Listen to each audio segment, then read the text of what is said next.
olugezigezi lwe muyina abalonzi ne mulowooza okwogera ku buli kintu mwalize ne mwesimbawo bino si bya buli muntu bino si bya kookolima si mboozi z'amalwa abantu mumanye nti omukulembeze omubaka Parliament obuvunaanyizibwa bwe buba kugenda kuteesa na kuteekerateekera eggwanga engabe n'abagambye bufere it's up to you what you call it siri mufeere bufere ndi Ssaabafere Ssaabatwazi Ssaabafunyi Kibamba si Ssaabakalulu seetonda seegayirira njogera bigambo bya mukulembeze buli awulira nti akooye a leader should be serious. I am not here to please anyone but to do the right thing for the development and betterment of our people. Era liyagaye twajja kuwa obutwa nze nje sooka obbawo obutwa zetojja no yes zemba ever ready mu parliament babugaba ayi nze nje sooka obbawo na kyetaagisa bona bbuba banja bbuba toyedi agenda kunzita tugera yeteteeka eri obuli bw'enguzi kalabba kakomewo era direta bw'olya ssente ya Munnayuganda kalabba olina kugenda kalabba bakunyuleko akatwe kago wali olwo nno abantu batandika okutya nze maanyi ngenza okwesimbawo nga Kampala Central sibiri mu Kampala Central kandi wa kibuga kyonna ne Uganda yonna tondeetako olugezigezi ng'ombuuza buli kantu akali ku kyalo kyo babuuzaako mena bakyekubidde ku media omuweereza oyo Muzeeyi Masembe kyaliddeko honorable abantu basinga okugamba yakyasinza olugezigezi yakyasinza amalala kwegamba embeera zo tezitegeerekeka kyova n'akalulu tebagenda kakuwa esebo honorable buuza ku bantu mbalamusizaako basebo ne bannyabo abatulaba era abatuwuliriza amanya nze Abraham Luzzi bawa Saala is tall omwana omuto muwanvu eyabuulirirwa afumba ekyenkya buli lunaku kyendya talina lumwa taabuuzabuuza musajja aliwa okola kitwakuwa kuwadde otumanyiira abasajja twagala mirembe omukyalo olina okugaba password y'essimu yo baawo naaba ng'agiina teri byamakukuta kyova batukola DNA simubakuba buli omu olina Saala tolowo wali wa ddembe okumuyita kyonna ky'oyagala ekirampulidde ogamba tebagenda kumpa kalulu batya baani toyogerera ng'olina akalulu kamu n'oyogerera abalala ng'alina 10 gamba sigenda kukuwa naye abalala bagenda kumpa ng'okakasogamba abalala bagenda kukuwa teseetaaga kukakasa gw'okakasizza otya nti tebagenda kumpa kyova tugamba toyogerera ng'olina akalulu kamu ogera bikikinike ng'alina 10 genda olonde gw'olaba asinga si lutalo okuvuganya awangula atawangudde adde kaabeeko byakola nze ndi busy era mutampe angenda nkola ebirala kuba mu busy that's all oyo ayogera akawula akamu tokeetaaga anti ngamba gw'olaba toyagala kukamba toyogerera bangi mu pululo gamba sigenda kuwa mulekeraawo olugezigezi okwogerera abalala luba lugezigezi nakajanja abantu tebali busy kumala biseera yogera nti kino kyetaagisa kino tekyetaagisa ffe tetuli bakulembeze abo abagenda okwogera byagala okuwulira kusanyusa tubabuulira kituufu mwe temukooya amakomera agatamala agatali mu sanitation temukooya obwo bukubokubo temukooya babba ssente za bannayuganda abantu bonna basirise babadde basirise ffe tugenda kujja bo bayinza okuba bamativu nabo baani abamativu abantu mubeere nga bamativu era musigale nga muli bamativu awulira ng'awulira waaliwe wasinga okuba alungi then mulonde akoodingire no problem ekigendererwa ekyo ki ekigendererwa kitya kuba tulaba buli kimu oyagala kyogerako buli kimu okirippira buli kimu okola ki kati omuntu yeebuuza ono tumuwe eki ekituufu nga ki kyendippira wetukulaba weeyogera ku makooti wetukulaba weeyogera ku malwaliro wetukulaba ng'okola ki omubaka wa Parliament okasinga Kampala oyagala kwesimba olugezigezi lwe muyina abalonzi ne mulowooza okwogera ku buli kintu mwalize ne mwesimbawo bino si bya buli muntu bino si bya kookolima si mboozi z'amalwa abantu mumanye nti omukulembeze omubaka Parliament obuvunaanyizibwa bwe buba kugenda kuteesa na kuteekerateekera eggwanga kukola budget n'okugiyisa n'okulaba nti ebirina okukolebwa bikolebwa n'okubeera omumwa okulaba nti ssente ya Munnayuganda tebulankana nze bwe maanyi ngenza okwesimbawo nga Kampala Central sibiri mu Kampala Central kandi wa kibuga kyonna ne Uganda yonna tondeetako olugezigezi ng'ombuuza buli kantu akali ku kyalo kyo no gavumenti yeekola eyita mu babaka baayo oba nga ba district chairpersons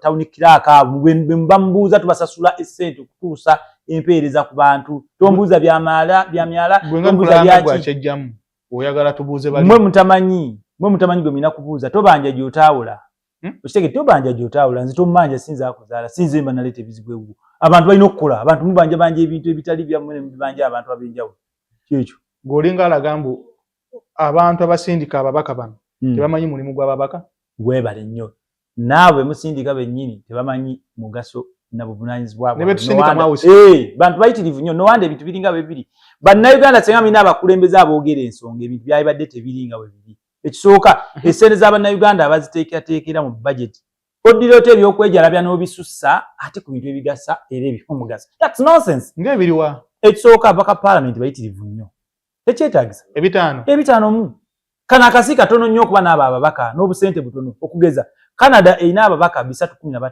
otyo kyokka ng'erina obugagga bwa 2.2 trillion US dollars Uganda tulina only 53 billion muli banaku ne mwegaggasa nemba ne gu parliament ogwo abantu abamu bakadde tebakyasobola adde kunyiza kutambula okitegeera abantu abamu tebamanyi na kyakola then ne mbeera ne ba ministers bakadde tebamanyi kyakola n'abakulembeze ab'enjawulo kyemugambye mwe temubiraba kyetugamba mbufe ekituleese tukooye okubanenya n'okukriticizinga buli muntu tugamba kyetumanyi kyetulabye Bulaaya n'ewalala tukireese kikole wano ensi ekyuke tetulina kyetwagala Uganda ojagaza ababaka bameka ababaka 8 bokka bamala kuba bwe babeera abangi babeera mu batono nnyo balina nakubaana naye 8 tubalese fonna kwaze edda tujja basa babeera 4 gwengaani nga munnayuganda ate omukulembeze omulungi ngenda kukonvinsinga bannayuganda bonna nti ekimala kimala temukooye abantu beewa emisaala emisava sente zibeewa nnyingi nnyo ne babanga bannayuganda basigala bajeera njagala kubagamba nti kino kiyamba mmwe essente zammwe zaalikoze enguudo gino emigunju gyonna gyegabira emisaala misava n'ebintu bingi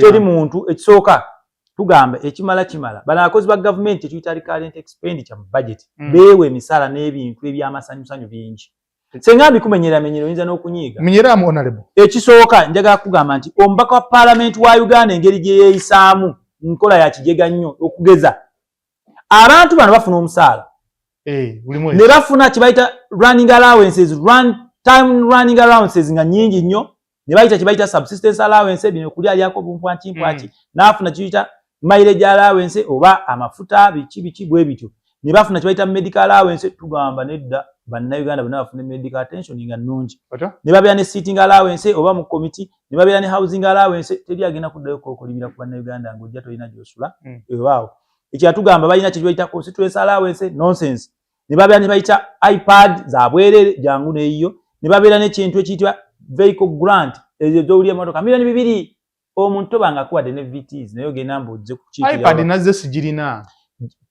omuntu nga tosobola kweti toweesobola tojja kukulembera bannayuganda kuba olina obuvunaanyizibwa bunene nnyo gw'okwekolako fast bw'oba nga tonnaba kwetereeza tosobola kutereeza balala balina travel allowances ya $7 buli lunaku imagine emigunju gigenda ne gyeyagala eyo giri mu loogi n'ebirala kutwala sente z'abannayuganda okimanyi nti abakatuliki bagendako ewa pop abasiraamu ne bagendako emekka ssebo bantu wumula n'eyijja abantu bagenze kulaba ku pop bawa mukisa nonsense weekwata essente zo weegendereyo hijja musiraamu bagamba omuntu alinamu akasente yekka yagenda mu hijja tebagikusondera kikyamu abantu babeera ne East African Parliamentary Games a lot of money being wasted we are going to save all this money for Ugandans bafuna tickets za bwerere bafuna field allowances sente mpitirivu nnyo n'owulira nti omuntu afuna amafuta ga $5.7 kilomita 320 allowances nonsense budget can you imagine tulina budget ya at least 72 trillion Uganda shillings okay n'owulira nti current expenditure ebintu ebya spending emisaala n'amalala biri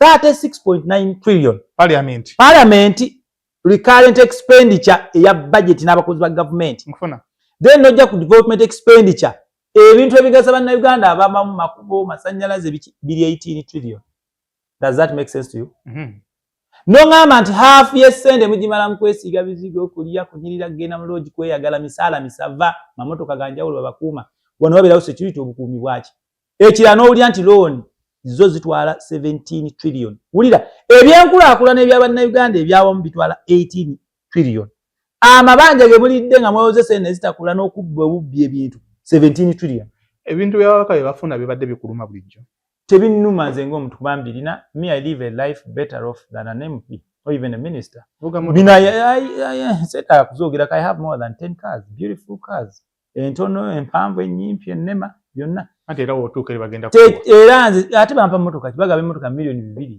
I have sivuga mmotoka ekanso $2,000,000 no I drive very good cars mulonda abakulembeze abazze nga bakuse nga bajjuvu nga baagala kuzimba amakubo kuba balina emmotoka bakooye jjaamu kuba ebyaddala emmotoka tubira mu lulini tufunula ng'obukolwa twagala kuleeta ebintu ebimu abalamuzi basusse obuyembe basussa buyitirivu n'amalala abalamuzi yes judicial officers wonna bwe bali emisala mingi gisusse bannayuganda babonaabona abaana b'abantu bafiira mu makomera beefuula bize tugenda leeta 24-hour courts muntu okola balina abalamuzi okukola n'ekiro okumalawo baakalo ogendo ng'osasulayo akasente teri eyakoze emisana omulala akola ekiro bannayuganda bafune obwenkanya ekyatugaziyo obuduukulu tugende tuleete ssente twongereko ku ssente budget ya poliisi bagaziyo obuduukulu bateekemu ebitanda buddeeka n'emifaliso bateekemu ettaala ne toilets eziri beta tebiriimu abantu beebaka ku ttaka mulimu enkukunyi ensiri ebiyenje enfuufu buli omu asiza munne mu nkwawo ati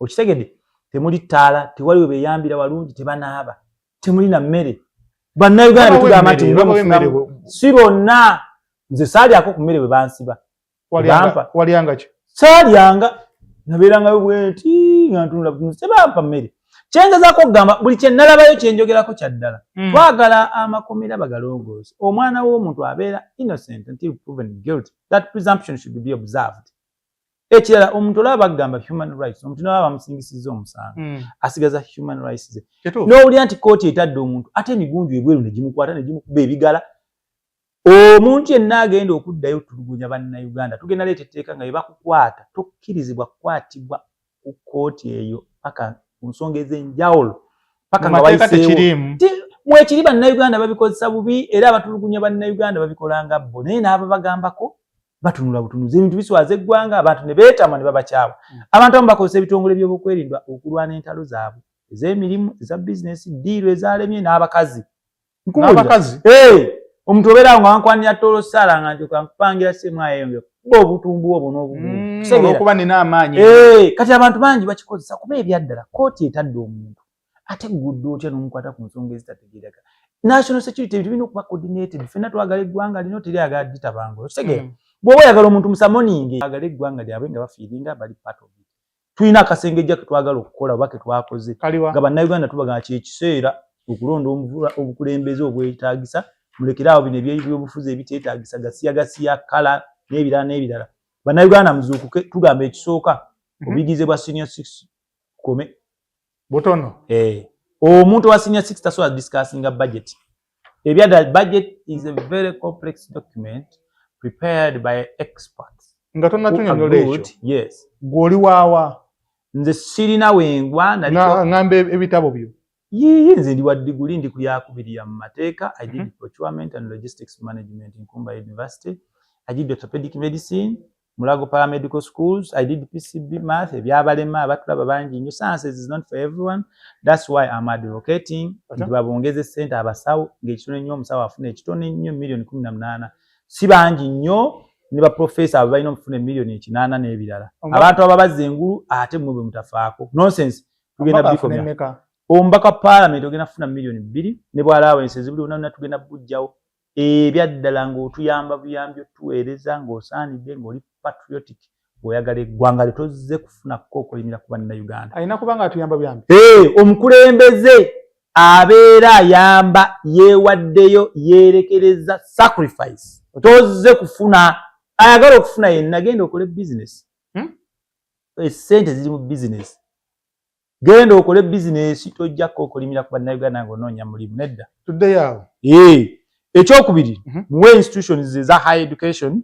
value omuntu ebyaddala senior 6 oba okyali mu buyabuya nnyo lindako senior 6 lindako lwaki mu kupreparinga budget ekitawanja eggwanga lino byonna bitandikira ku budget ddala kubagamba nti agaakatonda mu ggulu otunulira omuntu nga discussinga budget nga talina kyamanyi ku document eyo gye bayita budget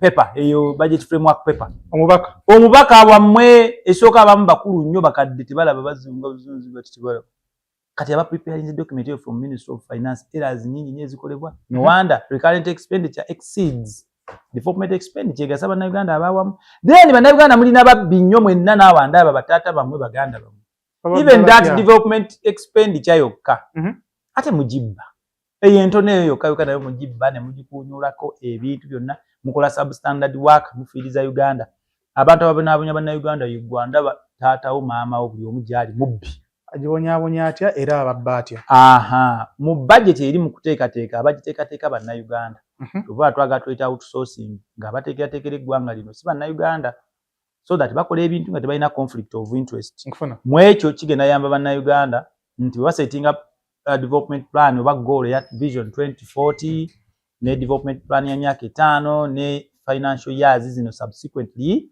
boy babikola baba babikola ne babireka mwabazze mwenna mulina ku following ebyo then tugenda yeteeka ebyobuli bwenguzi kalabba kakomewo era direta bwolya sente ya Munnayuganda olina kugenda kalabba bakunyuleko akatwe kago wali olwo nno abantu batandika okutya nga gwe omutemu era ndi mutemu ku muntu abba sente z'Abannayuganda abantu temutya ssabo temutya Katonda mumala okubba ne mugenda mu kereziya ne mutuula ku mwanjo mu mizikiti mu maaso gye mutuula ababbi ne mbeera nga mu rubbing shoulders n'abakulembeze b'eddiini kimala buli mubbi yenna tugamba okoma ku zino zobbye tudde tuzimbe eggwanga eppya tusonyiwagane buli mubbi omwagaliza kalabba abbye sente za Uganda kyanjawulo sente za Uganda n'otwala obuwumbi akatwe bakakunyuleko asobola okuba taatawo maama wange anko wange so tubagamba mweddeko teeka ligenda kujjanga okulya sente ya Munnayuganda obanga alidde obutwa bino bimbadde muzizika zi budget tugenda bazula byonna tubimanyi ekyokubitugamba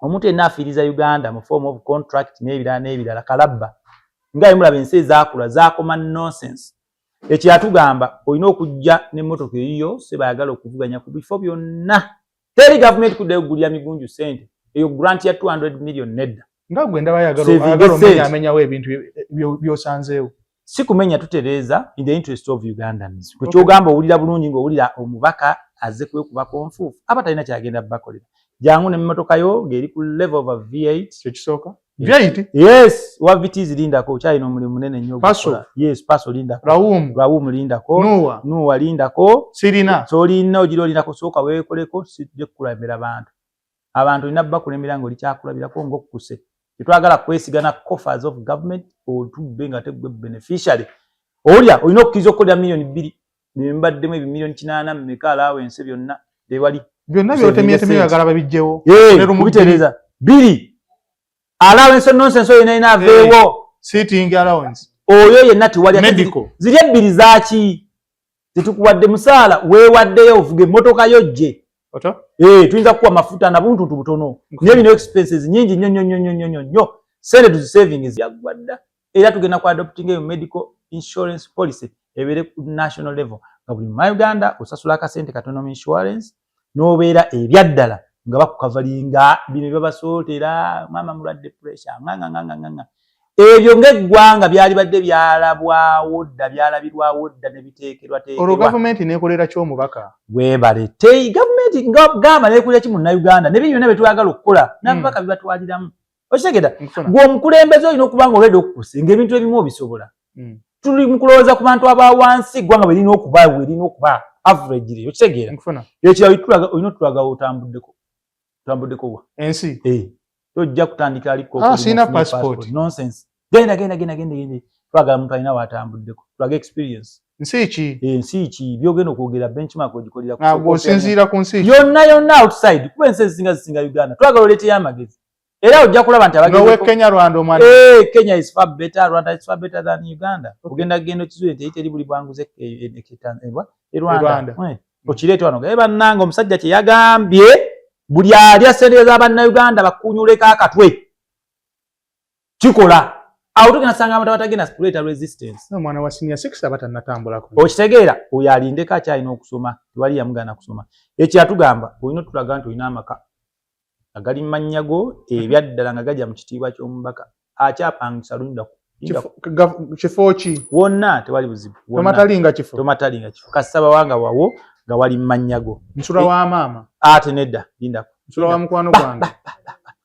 lindako nkyapangisa lumu lindako ojja boli tojja na kusembera wali electoral commission ekirala sente ez'okwewandiisa zirina okuva ku miliyoni 3 bino byabasondera n'otunda emboga mboze kwesimbawo ogezesa no zirina kuba miliyoni 3 ngowe wanise nnyo tujje mu kaceere emigunju nkukunyi munyeera sembera bano nedda ng'ozirina ekirala omuntu yenna agenda okwesimba alina okuba ng'azina miliyoni 3 bw'oba tusobola ebyo tobirowooza nakusooka weekoleko omulimu olina munene miliyoni 3 kuba president miliyoni 10 n'owulira enkweza engeze ku office ya president yes president is a very big personality my dear for the good of our country muve mu muzannyo bannayuganda nolaba enkweze ngengeze kubwa ebwa president okumalira omaliza abantu obudde kimala we are saying enough is enough bino sija nup PNR bino bya gwanga kati obubiina bonna twabuwezedda buli omugamba akabiina chwe katwagala Uganda yawamu tuhiringe tusonyiwagane tuzimbe gwanga epya obusosoze mu mawanga nonsense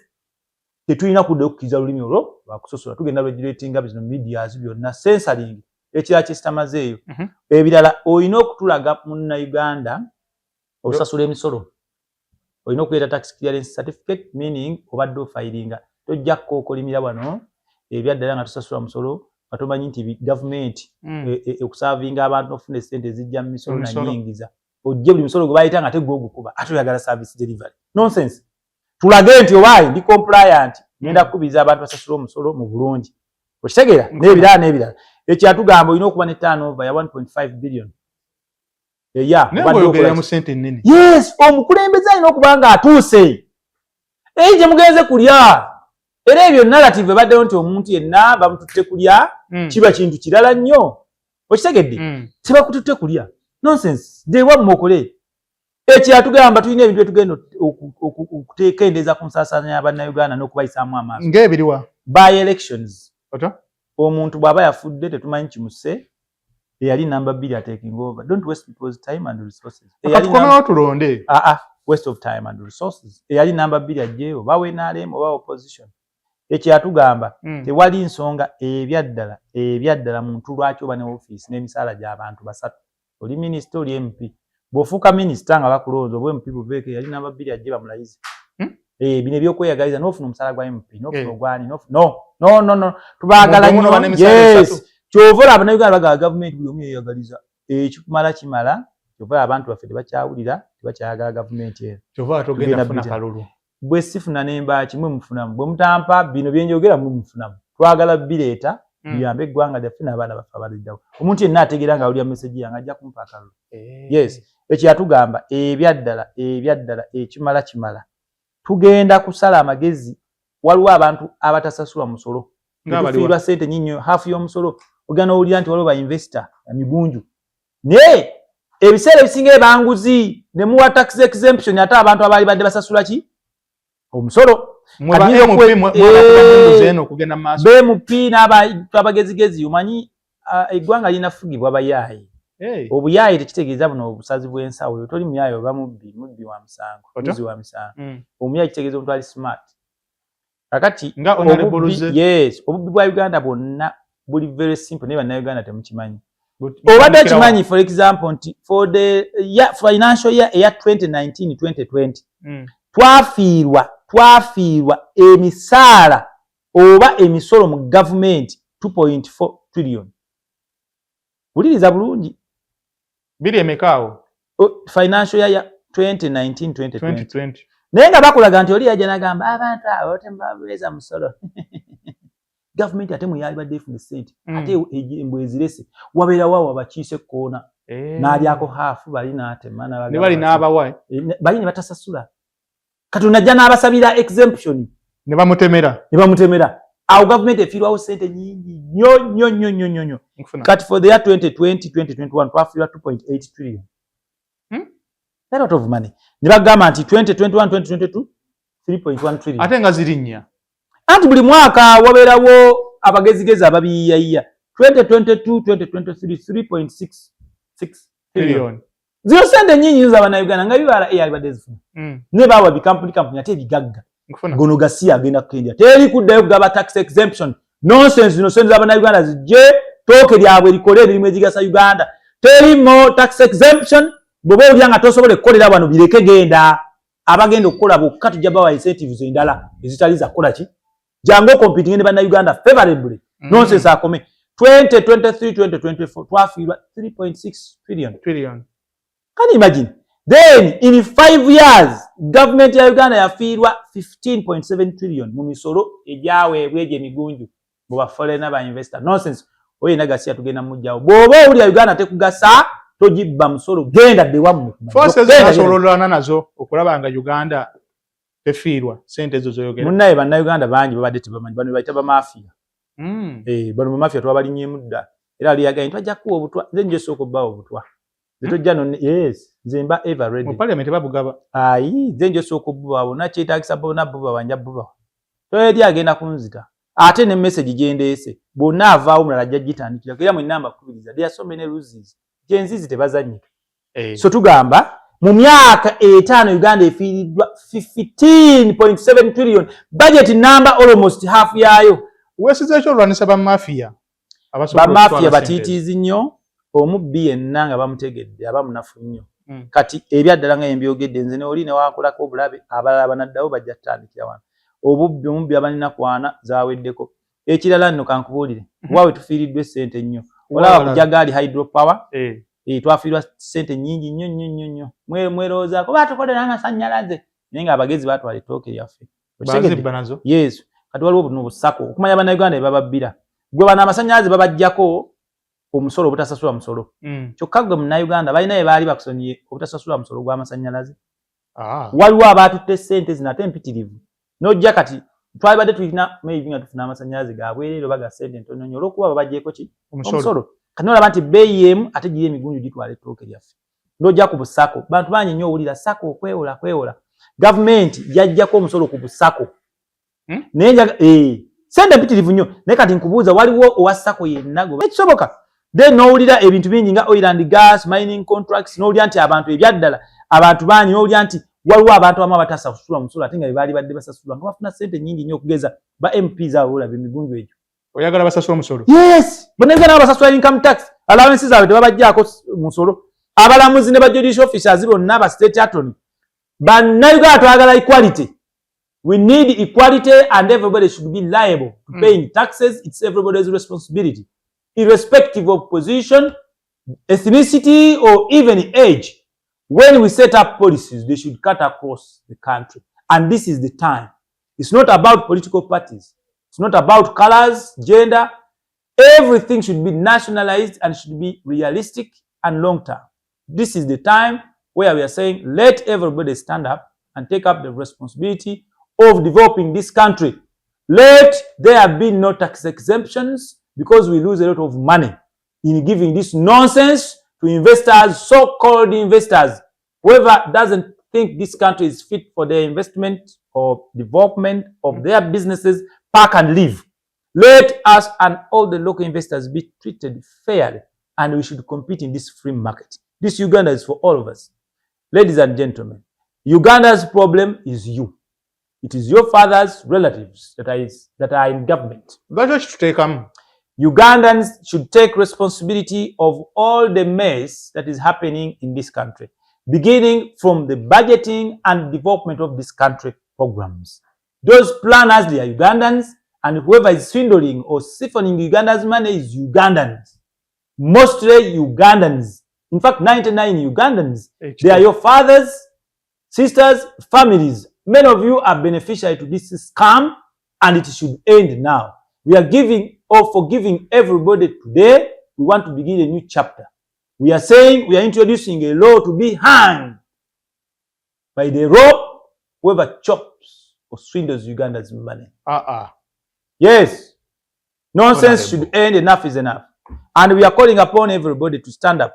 Even if me, I'm not there anymore, someone else shall come up or should come up and take up the revelation of this country to prestige and serious development. Nego ojano yogera ebyo. N'abantu abamu balabanga gwe Luzzi ebintu byoyogera bitakwatagana. I don't care. It's their opinion. You can, yes, it's nomenclature. You call it whatever you want, but we are very serious about this matter of corruption. Yes, corruption is the biggest problem for Uganda, and it is you. It's unfairness in budgeting and allocation of resources. Kampala ogenda tukolera kinga ekigambo bufere kitambulira nnyo ku linnya lye. Engabe n'abagambe bufere, it's up to you what you call it. Siri mufere bufere, ndi Ssaabafere, Ssaabatwazi, Ssaabafunyi Kibamba. Reason being, banaga amine ngeje mukakanya buli muntu. Bwe bufere nga kitegeeza kuba na tractor kulima square miles of maize, to have agro processing plants, to have byani byanyoko. Abantu balekera olugezigezi. Gwe nawe genda ofune bitali bibyo. Okitegeera abantu balina olugezigezi, abantu bakola temulina mukola ki. Muli awo mulina munyangato buli kaseera, abantu mulina okubeera nga mu following abo abantu abalina kye bakoze. Naye oba ovuma be balonzi baate. Oli mu kusaba obululu. Sisaba kalulu seetonda seegayirira.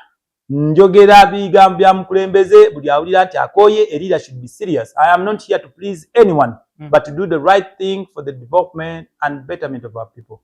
At least those of us that are a little bit okay, we should extend and multiply the benefits of our knowledge and exertion of at least pressure at any level, so that the level of corruption and mismanagement to end, and it begins with me, with you. Lwaki gw'oyagala okujjayo ekyokuba campaign? First of all, like I said, I am trying to advocate for what we call digital transformation in management of different applications of our daily lives. I am simply saying, if you don't move with digital transformation changes, they will change you. The world has changed. We reach more and more audience than when we are using analog style. I completely go against walking around, loitering and spoiling people's businesses and wasting time. It is simple. You either move with it or leave it. To me, I have benefited more, and I am betting it should be actually advocated or adopted by Parliament, and then it becomes a law. No more open and disruptive campaigns. I go against printing posters. It's outdated. I am saying simply, let's have digital materials, like let them be circulating on social media. It's very as simple as that. And you save a lot time. And actually, I am wondering, how do you leave your workplace and start walking around and following up useless politicians? Are they going to pay you? It's nonsense. Nonsense. That's complete nonsense. And I'm saying, stay at your work. At any time when you have missed all these good words, you can simply review, revise them. Even when you're at your bed rest, you have enough time to listen actually attentively to the message. They are busy making noise out there and nothing you benefit. So I'm simply saying there are better avenues of managing this country. That's why we have come up, and it's up to you to take it or leave it. Message yagala bajuulirize batya nga ate gobagoba okubatambulira kuba balina kugenda gye bali gye bakubye eraale okulaba nga bawulira message ezo. No, it's a big no. Digital transformation, you get the knowledge, the information you want at your workplace, at your convenient time, and you can revisit that information anytime. So in the event people go loiter and gather, people can even contaminate each other. So many have many skin diseases. Others, I believe, they are even sick. So many negative atrocities committed by people who move around, and the messages go very short distances. Because once they evaporate, everything comes to a standstill. But with me, and this kind of procedure, this is the new world, and it's the new Uganda we want to be in. So I'm saying the advantages are much far better than doing the analog style and ancient way. That's it. Okimanyi honorable abantu abasinga okulonda akalulu kano gy'obasindika tebabeerayo. Tebabeera ku social media, tebabeera bo baagala kujja ali ku ground. That's also nonsense. Nga bwe nagambye nti tekyetaagisa omuntu okuba nti ojja okumpuliriza. I am simply saying, my dear voter, a beautiful Ugandan, it is completely unrealistic to leave your workplace and come for a politician. Politicians are fake. Stay at your work. Now only fake. I am not one, and I want everybody to be like me. I'm a special one. That's why I say I'm living a life far better than an MP. Yes, even a minister. Many MPs have dates. Thank you. I am a Ugandan and patriotic. I have seen it all elsewhere. I want it here. The life and opportunity obligation to change this country lies within everybody's ability, responsibilities, and commitment. I feel sad to see my country the way it is, yet it can be better. And everything is manageable instantly. We are going to change so much more in this country than anyone has ever thought in the last 40 or 50 years. It is possible, and it begins with me. We are saying the time of blame and criticism has ended today. This is the time where we are saying we are uniting the youth, the young, take up our country. We've been misled by political parties and all those ideologies. Nonsense. We need good roads. We need proper budgeting. We need proper allocation of resources to all those departments that matter and valuable to this community. Our countries, we need to put up laws that actually concern us, those who are lawmakers, our children and children's children, for the good of this country. We are going to align this country to normal. Africa is very rich, but you simply drag yourself, drown in greed and actually unprofessionalism, again with swindling government resources to be in the hands of of few people. Nonsense. Wherever we get you, you are going to be hanged to death. Yes, even if it is me, my uncles, as long as you swindle government's money, it is as equivalent to taking poison. We are saying whoever wants to steal money, swindle, or do any form of income that is so exorbitant, if at all you can't wait, better go and do an expedition internationally. When you come back here, we consider you a hero. Okubanya ebibiina tusuubire byakumye bumikadi kyobo biina ko busungu. Nedda ebibiina political parties simply waste time. Etya? They create envy, intrigue and jealous. The advantages of having political parties around us is minimal and unachievable. They have caused more harm than good, and we are saying enough is enough. This time around, as much as we have them, don't base on a political party. Don't base on their ideologies. They are all fake and unachievable. Okay? We are saying enough is enough. Let's unite. Let's forgive each other. Let's get to know where the problem is. And like I've said, it starts with you. It is in the budget allocation. It is in you guys prioritizing nonsense, luxury, than those ideas and departments or developmental projects that govern and help our people as a community. Enough is enough. Bannakampala tugenda kwesiga tutya nga gye wasookera emitiyana wavayo obavumyevumye obatyobodde obalangidde obubbi. You simply don't have to trust me. I am not your employee. But what we are saying, when we set up standards of governing this country based on reality and achievable goals, the verge of competing in Kampala, I feel it's a responsibility. Being rejected by people from Mityana, I believe they were backward and it was not the right time. I was misplaced. I should have been in the city. In the villages, the thinking and analyzing of issues is completely different, which is based on the actually a number of funny ideologies and yardsticks. For example, in villages, people tend to say that you, as much as you live, you should also be like them, and your most or biggest obligation should be to bury or attend burial ceremonies and contributing to personal benefits of people independently. That is nonsense.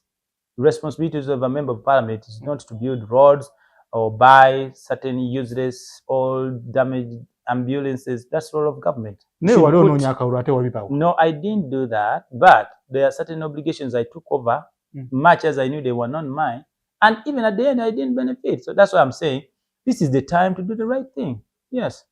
No,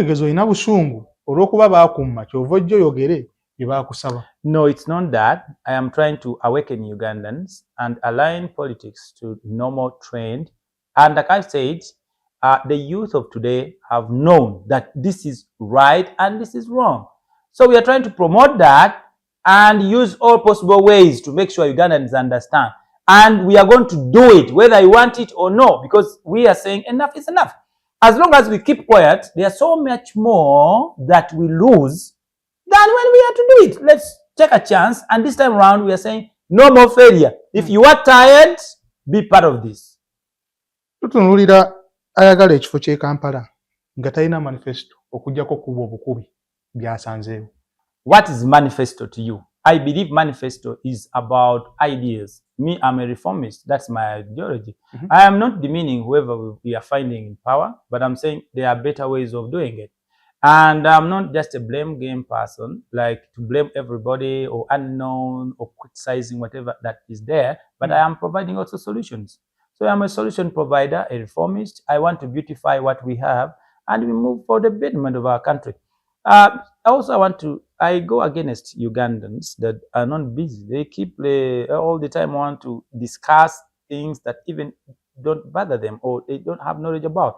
People should stop thinking everybody is like them. The world has a stage of benchmark where at least the standard for our country should be. So to me, we are not coming up with ideas that benefit people. That's why I say it's at the end for the benefit of you who is watching and a Ugandan. I should say it helps yourself to vote realistic, achievable leaders with quality. Okay, all these reforms that we are talking about, they will be implemented whether you like it or not, because we are saying enough is enough. And we are going to awaken everybody to support these reforms. It begins with me, with you. And we are saying many of you are going to lose because you have been beneficiary to this nonsense, thuggery of this country and the enormous corruption. Everybody of Ugandan or African is corrupt in a given level. Okay? So we are saying we are forgiving each other and pray and hope or arrange a good future for our children. And it begins now. Otambudeko mu bibuga ebyenjawulo n'ekibuga ky'oyagala Kampala. Kye kiremesezza okulaba ekibuga kyaffe Kampala nga kituuka ku mutindo n'ebibuga gwe byotambuliddemu. Like, first of all, I said those that have been in position, that is the level of their thinking and exposure, and need to change or implement. Like I said, it is everybody's responsibility to change this country or Africa as a continent as well.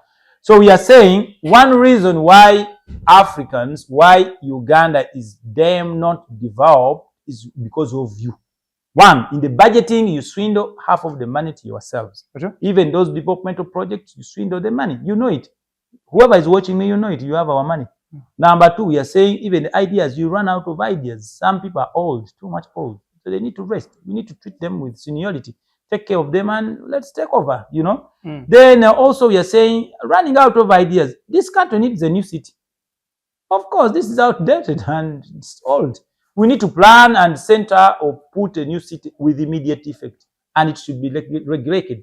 This idea of you, once we have gazetted the place and you come buying the plots and exhuming the whatever, rocketing the prices, nonsense. We are going to zone this country about land prices and regulation of every price of commodity in this country. If we say the land in this area doesn't exist or exceed this amount in this diameter or whatever, that's it. That's how every world developed country does. You have allowed Uganda to play around with everybody. And at the end, yes. For example, there are houses which shouldn't be of that price you are naming laughingly, you know. So we are going to regulate all this. We are saying we zone a country. For example, we can say plots in Munyonyo, if it is half an acre, this price. You cannot, if you are caught doing it, it's against the law and you go into heavy fines. This time round, we are producing fines, one way of achieving and getting more revenues by government willingly. And also we are saying more service delivery.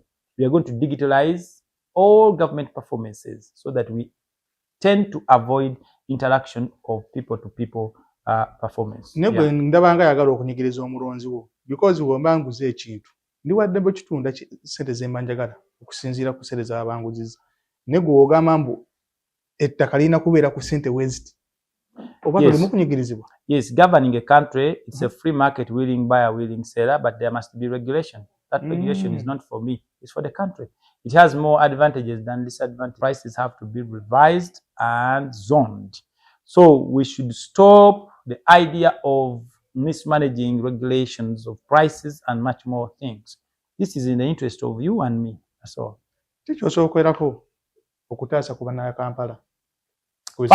all, I am personally not going to do anything that benefits individual people. Okay. But once I'm elected, I'll be a member of parliament in the National Assembly. And I have had reforms. So via private member bills, I will always achieve what we call certificate of financial implication, and it should be positive to allow that bill to pass. I'm going to bring all these bills and they will be passed. This way they are going to help. No. Let me tell you. When we say we are tired of bad roads, they also pass on those very bad roads. Okay? It's true. When we say we need a national insurance policy, it is so. We say we need a senior 6 guy to be in his own world, not coming to lead the people. It is obvious. We have parliament. No. We have all educated our children. Well, what are they doing? We should give value to education. Then also when we say come with your own car, to be honest, we are saying we are trying to cut expenses of government on individual and civil servants. Cut off all this nonsense. We put the funds to useful items that are going to benefit your family members, because people tend to think when you make a law, you yourself, you escape. But make sure, don't forget that your relatives are part of this community.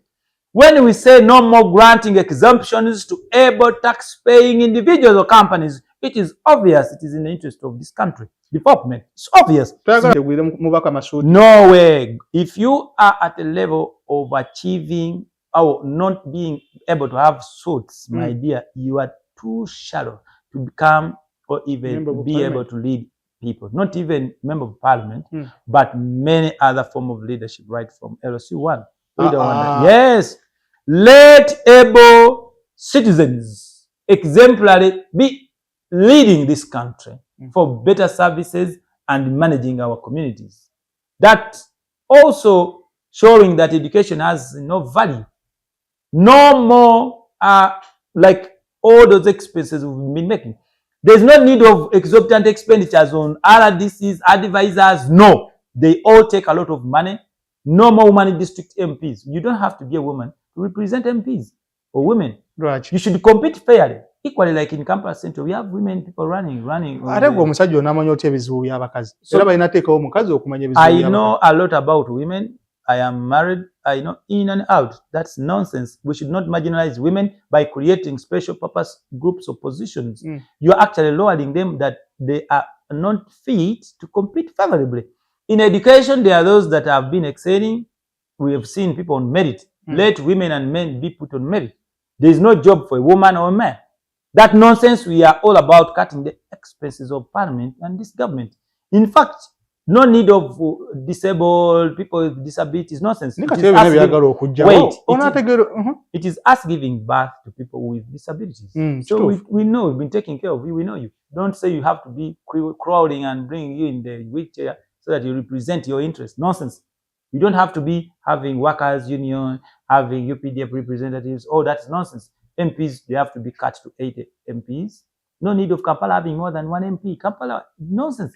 We need only 1 MP. They are simply shouting and wasting time to benefit from this exorbitant and unrealistic privileges. Everybody is running to politics for these privileges. That's why they are killing each other, smear campaign and talking as if they are sick. This should end now. Now, and it's going to end. It begins with me, with you, by choosing the right leaders, and it begins with you and your choice. Let me tell you, countries like Canada, who are having $2.2 trillion budget, actually GDP, compared to Uganda with the 53 billion. Listen, 2.2 trillion Canada and Uganda 53 billion. Canada has 315 MPs. Uganda, with that poor head, they have 500 plus. Canada has 41 population. Okay? Uganda has 45. You are poor, but you are living like a king. Nonsense. This is exhaustive living is in the hands of very few Ugandans. And those are your parents, your relatives. Many of you are beneficiaries and you're going to be affected. But for the good of this country, we are setting an equilibrium for betterment of our country.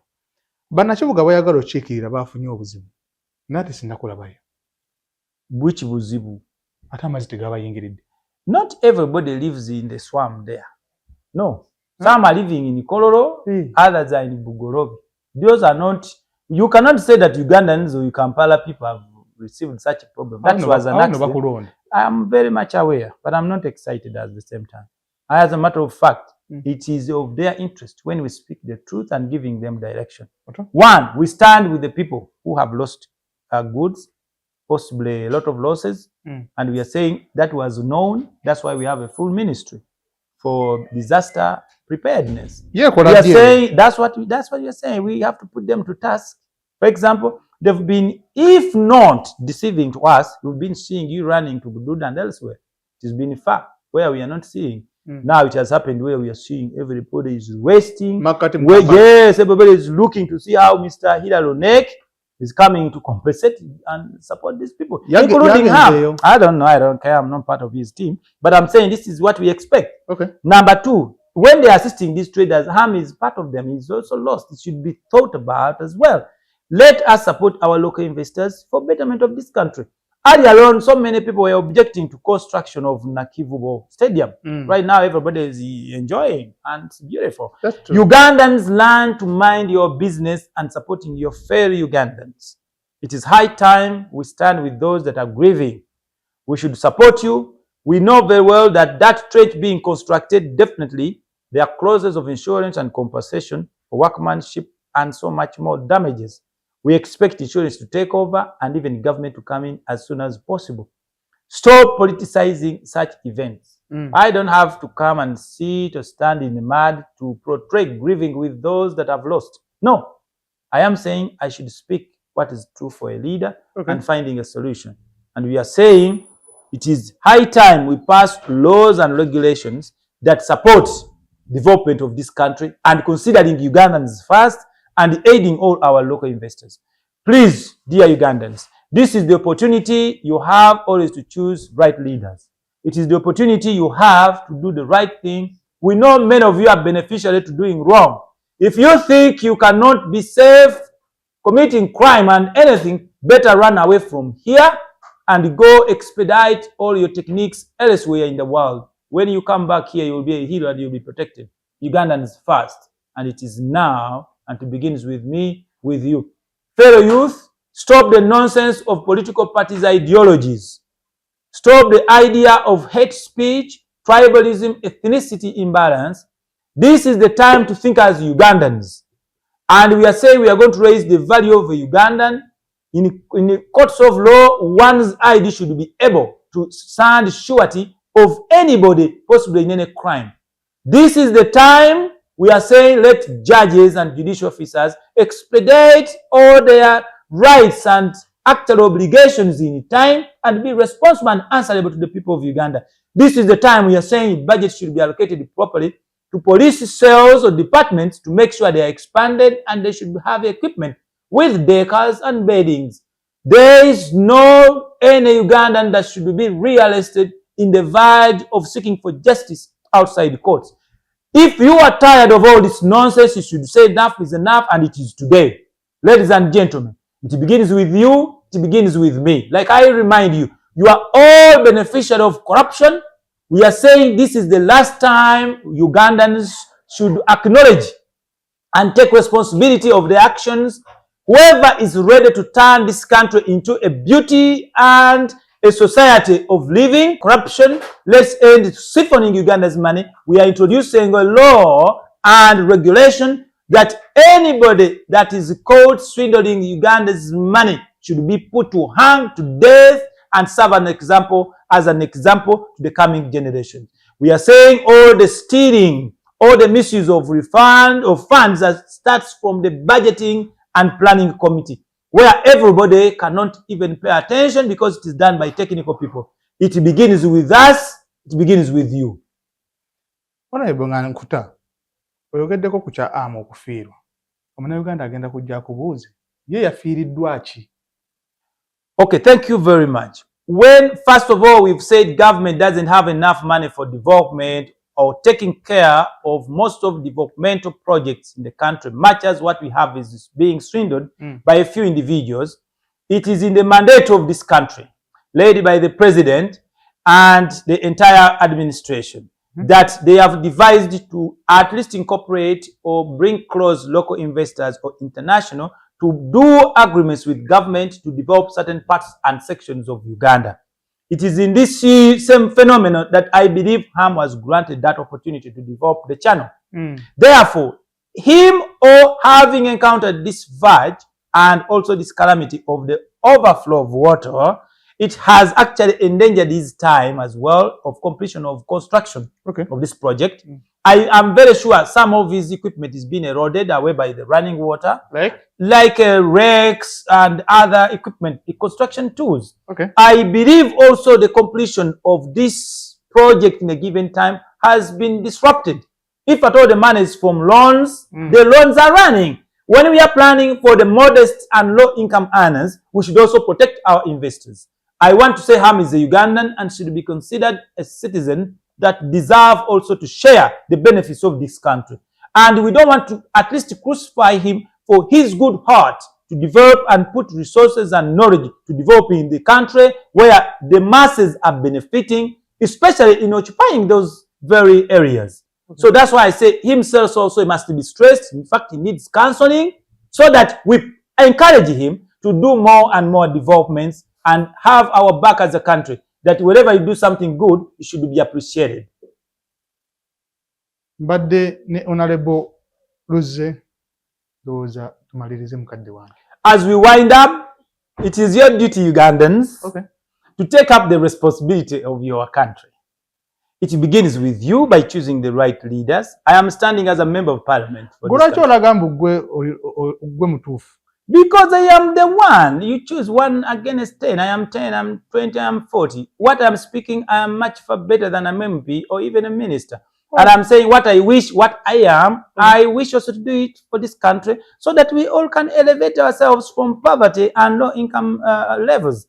So I am saying I am the best because I am the best. I don't care how someone calls it, but I wish the same for all Ugandans. I don't care. It's called in nomenclature. Call it Mufeere or whatsoever. But I, as a person, I'm a champion in everything. So I don't mind one calling me Mufeere. If I am the one, I believe everybody would want to be like me. So if you want to be like me, you better be a Mufeere. That's all. Nga akasembayo tugenda kwesiga tutyo okukwasa ekibuga nga ebisinga okutambulirako mbugwe akyasinze okubba abakazi sente bone gwoli naye Sala wamubalako ka sente. First of all, I don't give time to nonsense. Many people and Ugandans, because they have failed to make it in life, they tend not to want to hear or listen from the best. It is simple. If you think I'm not the best choice, then we are in a free and fair competition. You'll choose the best candidate for yourself, and we see how it will all go. I believe in a fair and fair play. So it's not war. I'm not imposing myself on you. It is this simple. You either take it or leave it. I have said it all. First of all, you shall have lost a leader of a generation. You shall have lost a leader of a generation, a leader who is not self-seeking, and I'm not selfish. I am impartial to developing and supporting Ugandans to elevate themselves and plan from the little they have to become a better place to be in the future.